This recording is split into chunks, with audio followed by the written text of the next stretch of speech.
Les préparatifs vont bon train ici au Cinquantenaire où se tiendra un dîner de gala. Mesures de sécurité et inspections diverses sautent aux yeux. Les riverains sont prévenus, pas de parking, pas de poubelle, pas de circulation sans laisser passer.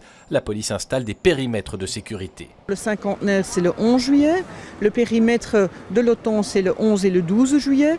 Le périmètre autour de l'ambassade des États-Unis, c'est à partir du 10 juillet au soir jusqu'au 12 juillet après-midi.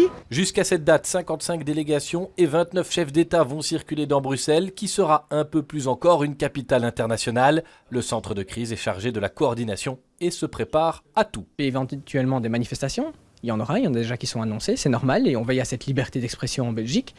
On envisage évidemment d'autres incidents plus graves, plus importants, qui vont, on l'espère, jamais se passer, mais qu'on doit préparer. On parle évidemment éventuellement d'une menace ou d'un attentat terroriste, mais on peut aussi parler d'un incendie, d'un blackout électrique, d'une cyberattaque, peu importe. Pour autant, pas de panique, la Belgique est rodée. On a déjà dû accueillir et veiller à la sécurité de présidents précédents, que ce soit le président Obama, le président Bush, même Trump, qui est déjà venu l'année dernière.